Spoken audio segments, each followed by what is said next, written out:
السلام علیکم بہنوں، بھائیوں اور بزرگوں، آج ہم وہ بات بیان کر رہے ہیں جسے سورہ اور آیت میں اللہ تعالیٰ نے طریقوں کے بارے میں بتایا۔ اللہ تعالیٰ نے سورہ رحمان آیت نمبر 11 میں فرمایا، اس میں پھل ہیں، کھجوریں ہیں جو چھپے ہوئے پھلوں کے ڈنٹل کھجور کے گھیرے ہوئے بناتی ہیں۔ اس کی تفسیر ہے، اللہ تعالیٰ نے یہاں کھجور کے درخت کا تذکرہ اس کی تازہ اور خشک دونوں فوائد کی وجہ سے کیا ہے۔ ابن جریر نے بیان کیا ہے کہ ابن عباس رضی اللہ تعالیٰ نے کہا کہ مطلب ہے چادر والے پھل کے اس طرح تفسیر ایک زیادہ علماء نے کیا ہے، اس سے مراد وہ ڈنٹل ہے جس میں بیج بڑھ کر کھجوروں کا گچھا بن جاتا ہے۔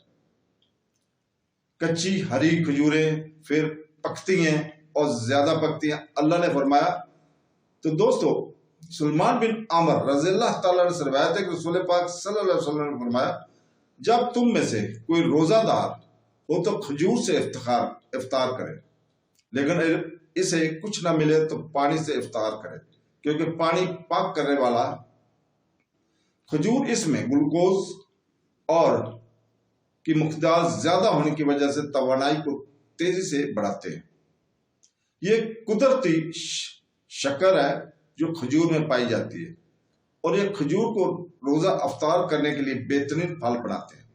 جیسا کہ نبی کریم صلی اللہ علیہ وسلم نے تجویز کیا ہے، کھجوریں پروٹین اور فائبر کا بھی بھرپور ذریعہ ہیں جو انہیں صحت مند ہاضمے کے لیے بہترین بناتی ہیں۔ مزید یہ کہ کھجور میں موجود پوٹیشیم اعصابی نظام کو بھی منظم کرنے میں مدد کرتا ہے۔ تو دوستو، اللہ تعالیٰ ہمیں قرآن اور اس کی تفسیر پڑھنے اور اس کو سمجھنے اور اس کے فائد حاصل کرنے کی توفیق عطا فرمائے۔ آمین ثم آمین۔ اللہ حافظ۔